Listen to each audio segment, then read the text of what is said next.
अल्लाह ताला ही पहले हमारा वाली और वारिस था। अल्लाह ताला के ऊपर ही तमाम काम डाल करके पाकिस्तान के तमाम लोग, मैं और आप, मुझ जैसे कमज़ोर, नादान या फिर बेवकूफ़ लोग अपना हाथ झाड़ते चले आए थे। तो चलो एक और मरतबा फिर हम अल्लाह ताला की अदालत में FIR काट के और अपने आप को बेगुनाह साबित तसव्वुर किए लेते कि परवरदिगार हमारे हाल पर रहम करे, हालांकि वो नहीं करेगा। खुदा ने आज तक उस कौम की हालत नहीं बदली, न हो जिसको ख्याल खुद अपनी हालत के बदलने का। सूरत हाल है उसके बायस अगर कोई खुशहाल हो रहा है तो डॉलर है और रुपए का बुरा हाल हो रहा है। अब एक बार फिर से अमेरिकी करेंसी की कीमत में आप देखेंगे बड़ा इजाफा, और ना सिर्फ इजाफा, बड़ा इजाफा। जय हिंद दोस्तों, मैं महेंद्र शर्मा स्वागत करता हूं वन वर्ल्ड हिंदी में आपका। उम्मीद करता हूं आप खुश और स्वस्थ है। दोस्तों आइए दिखाते हैं पाक मीडिया की एक और लेटेस्ट डिबेट, जिसमें कैसे पाकिस्तानी अब पत्रकार अब बौखला गए हैं और इनको डर लगने लग गया है पाकिस्तान में कि आज डॉलर पाकिस्तान में खुश हो रहा है और पाकिस्तानी रुपया उसके सामने रो रहा है। तो कहीं ना कहीं आज डॉलर के बढ़ते रेटों को देख के पाकिस्तान के जो मीडिया एंकर है, मीडिया वाले हैं, वो अब घबराना शुरू हो गए, क्योंकि पीछे पाकिस्तान में इमरान खान ने बेड हुकूमत दी थी, उसका रिजल्ट अब नई हुकूमत झेल रही है और पाकिस्तान की आवाम झेल रही है, क्योंकि इमरान खान ने पीछे कुछ भी नहीं किया। जबकि ये एंकर कैसे अब इमरान खान की बड़ाई करने के लिए करने लग गए हैं और पाकिस्तान में दोबारा से उसको गद्दी दिलाने के लिए भरपूर कोशिश में लग चुके हैं। जबकि अल्लाह ताला भी आज इनकी मदद नहीं कर रहा है। आज इस डिबेट में देखोगे कैसे अब ये अल्लाह के सामने गिड़गिड़ा रहे हैं और खुद ही बोल रहे हैं कि अब तो अल्लाह भी हमारी मदद नहीं कर सकता।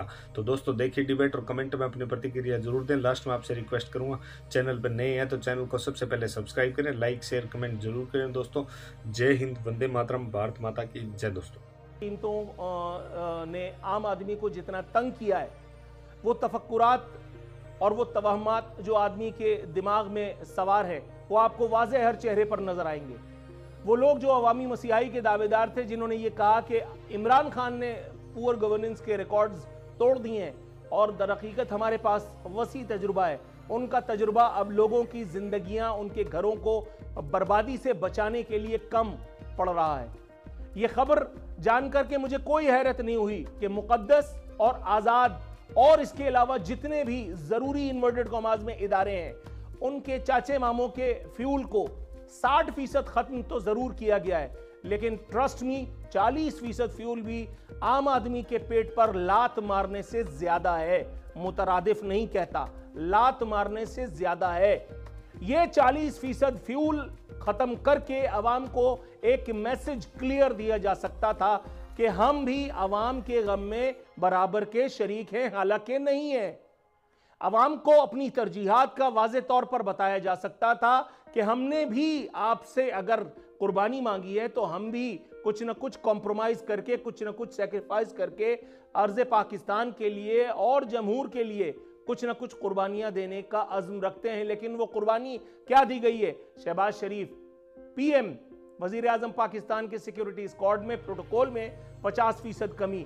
जितना लाव लश्कर लेकर के वजीर आजम पाकिस्तान अब चलता है या तब चलता था, वजीर आजम इमरान खान हो, वजीर आजम नवाज शरीफ हो, वजीर आजम शहबाज शरीफ हो या यूसुफ रजा गीलानी हो, इतना लाव लश्कर अवाम पाकिस्तान की जेब पर कितना भारी पड़ सकता है, इसका अंदाजा बखूबी लगाया जा सकता है। पेट्रोलियम प्रोडक्ट्स की कीमतों में बढ़ोतरी का इंदिया देते हुए मुल्क के वजीर खजाना ने बेशर्मी के तमाम तर रिकॉर्ड्स तोड़ दिए। मिफ्ता इस्माइल ठट्ठा लगा करके, कहकहा लगा करके लोगों को बता रहे थे कि जो थर्ड रॉ में लोग हैं, जिनके पास अपने जहाज हैं, उनको थोड़ा बहुत महसूस होगा, बाकी आप सब लोगों को इतना कोई खास फर्क नहीं पड़ेगा। या तो किसी अच्छे दिमागी मौलिज की इनको ज़रूरत है, या तो इनकी तरजीहात जो है वो दुरुस्त करने की ज़रूरत है, और ये काम मां सिवाय वजीर आजम के और कौन कर सकता है। लेकिन बात यह है कि वजीर आजम के सर पर तो FIA की तलवार लटक रही है। FIA मुसिर है कि मुझे वजीर आजम और उसके बेटे की गर्दन चाहिए। FIA कह रही है कि मुझे इनको गिरफ्तार करना है। अब वहां वजीर आजम बेचारा क्या करे? वो अपनी गिरफ्तारी को रोके, नैब से गिरफ्तारी के जरिए अपनी बेइज्जती को बचाए, उसके जरिए से अपना तहफ़्फ़ुज़ करे, अपने बेटे की जिंदगी बचाए, अपने बेटे को गिरफ्तारी से बचाए, या मुल्क के अवाम की खिदमत करे। उसके बस में था तो सिर्फ इतना कि उसने एक ज़बरदस्त किस्म की मीटिंग की। उस मीटिंग की भरपूर मीडिया कवरेज हुई, बाकायदा लोगों को तड़ियाँ लगाई गई, धौंस लगाई गई, धमकियाँ दी गई कि मुझे 2 घंटे से ज़्यादा लोड शेडिंग नहीं चाहिए। अगर 2 घंटे से ज्यादा लोड शेडिंग हुई तो मैं आपको फायर कर दूंगा। मैं अभी तक उन लोगों को तलाश कर रहा हूं जिनको शहबाज शरीफ ने लोड शेडिंग में इजाफे पर फायर किया। फायर तो कुछ नहीं हुआ। हाँ, अलबत्ता यह जरूर हुआ कि कराची, सबसे बड़े शहर कराची में लोड शेडिंग का दौरानिया बढ़ करके और 14 से 16 घंटे तक हो गया। तो कोई है जो कराची वालों का बिलुमूम और बिलखुसूस पूरे पाकिस्तान के लोगों का कुछ दिफा इस एक हुकूमत से कर सके? ये हुकूमत जो किसी वैम्पायर की तरह, जो किसी ड्रैकोला की तरह, जो किसी खून आशाम बला की तरह मेरी और आपकी गर्दनों पर चढ़कर अपने दांत हमारे नरखरे में गड़ा करके और हमारी खून का आखिरी बूंद तक पी जाने की तमन्नाई है, जो ये चाहती है कि आप यकीन कर लें कि ये मईशत को दुरुस्त करने के लिए ही मैदान अमल में आए हैं, जबकि कवाकिब कुछ और बता रहे हैं। आप लोगों को पाबंद करने के तमन्नाई है कि दुकानें शाम 7 बजे बंद कर दी जाएंगी, लेकिन आप ये नहीं देख रहे कि शाम 7 बजे दुकानें बंद करने के बाद लोगों के साथ होगा क्या। महंगाई, अफलास, बेरोजगारी एक तो पहले ही अर्श मोअल्ला पर है और दूसरी तरफ अगर आपने लोगों के पेट पर यह लात मारी तो उनके साथ क्या होगा। लेकिन यहां लोगों का पहले कब किसने सोचा है? जो अब सोचेंगे, अल्लाह ताला ही पहले हमारा वाली और वारिस था। अल्लाह ताला के ऊपर ही तमाम काम डाल करके पाकिस्तान के तमाम लोग, मैं और आप, मुझ जैसे कमज़ोर, नादान या फिर बेवकूफ़ लोग अपना हाथ झाड़ते चले आए थे। तो चलो एक और मरतबा फिर हम अल्लाह ताला की अदालत में FIR काट के और अपने आप को बेगुनाह साबित तसव्वुर किए लेते हैं कि परवरदिगार हमारे हाल पर रहम करे, हालांकि वो नहीं करेगा। खुदा ने आज तक उस कौम की हालत नहीं बदली, न हो जिसको ख्याल खुद अपनी हालत के बदलने का। सूरत हाल है, उसके बायस अगर कोई खुशहाल हो रहा है तो डॉलर है और रुपए का बुरा हाल हो रहा है। अब एक बार फिर से अमेरिकी करेंसी की कीमत में आप देखेंगे बड़ा इजाफा, और ना सिर्फ इजाफा, बड़ा इजाफा। तो ये लोग तो मईशत ठीक करने आए थे, ये खराब किए चले जा रहे हैं। डॉक्टर साहबा, कोई इनकी डायरेक्शन नहीं है।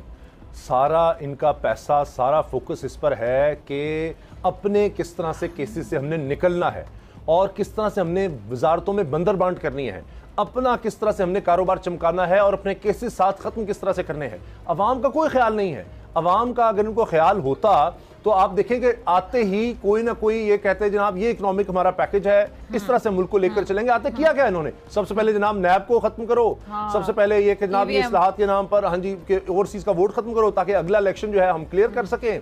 इसी तरह से जनाब FIA दीगर, और ये मैं नहीं कह रहा, सुप्रीम कोर्ट ने आज खुद नोटिस लिया कि किस तरह से लोगों को इधर उधर कर रहे हैं, क्या हो रहा है। तो सारा फोकस जब वहां था तो इकोनॉमी का आप हाल देख लीजिए क्या हो रहा है। मिफ्ता इस्माइल साहब का आज आपने देख लिया ना, वो कहके लगा रहे हैं कि जनाब ये जहाज जो वाले पीछे बैठे हैं इनको जरा मसला होगा, बाकी तो पेट्रोल बाकी लोग तो सही लेंगे। इतने बुरे हालात हैं, इनकी कोई डायरेक्शन नहीं है और ये बेहिसी की हद है, हद हो चुकी है बेहिसी की। और अभी भी मैं आपको बता रहा हूं कि इनका कोई लेना देना नहीं है अवामी मसाइल से, कुछ नहीं।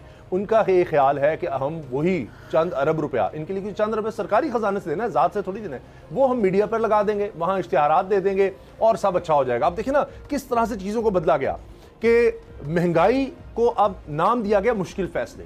अब आप इनसे सवाल करेंगे जी हम तो मुल्क बचाने के लिए कर रहे हैं, ये हमने सियासत छोड़ दी है। सियासत कोई चीज नहीं, हम अपना नुकसान कर रहे हैं। हमें पता है महंगाई है और हम जनाब अपनी जो प्रोटोकॉल की गाड़ियां हम उनको कम कर रहे हैं। हम देखें जनाब ये पेट्रोल कम कर रहे हैं। ये इस तरह के सिर्फ कॉस्मेटिक्स आपको दिखाकर, जाली एक चीजें बनाकर, अच्छा ये कहते हैं हाँ ये सियासत नहीं करे, बड़े मुश्किल फैसले कर रहे हैं और बड़ा दिल पे पत्थर रख के फैसले कर रहे हैं। एक और फैसला किया है कि जो पंजाब में ज़िमनी इंतखाबात है मुश्तरका तौर पे लड़ा जाएगा पीपल्स पार्टी नून लीग की जानिब से। ये लम्हा फिक्रिया, फैसला कैसा लगता है? ये लम्हा फिक्रिया है। सिर्फ 2 महीने में आप देखिए डॉक्टर साहिबा कि इनका क्या हाल हो गया है। सिर्फ 2 महीने में ये जमातें वो थीं जो अकेले समझती थीं कि जनाब हम इमरान खान का अकेले बड़े आराम से मुकाबला कर लेंगे। यानी सिंध में, कराची में अगर आप देखें MQM है, पीपल्स पार्टी है, यहाँ नून लीग है, मुकाबला करना चाहते, मिलकर मुकाबला करना पड़ रहा है। भारी है। ये सिर्फ 2 महीने में ये हो गया है, सिर्फ 2 महीने में कि 16 जमातें हैं और वो कह रही है कि जनाब बस एक जमात पीछे रह गई है। मान रहे हैं ना कि इमरान खान साहब ये सब मिल भी जाएंगे तो इमरान खान इन पे भारी नजर आ रहा है। और मुझे बताएंगे किस लिए वो जो पेट फाड़ने थे, वो जो कहते थे जनाब हम, जरदारी साहब कहते थे इनके साथ तो हम जन्नत में जाना गवारा नहीं कर सकते, ये ग्रेटर पंजाब की बात करता है, इसके ऊपर कभी इतबार नहीं कर सकते। आज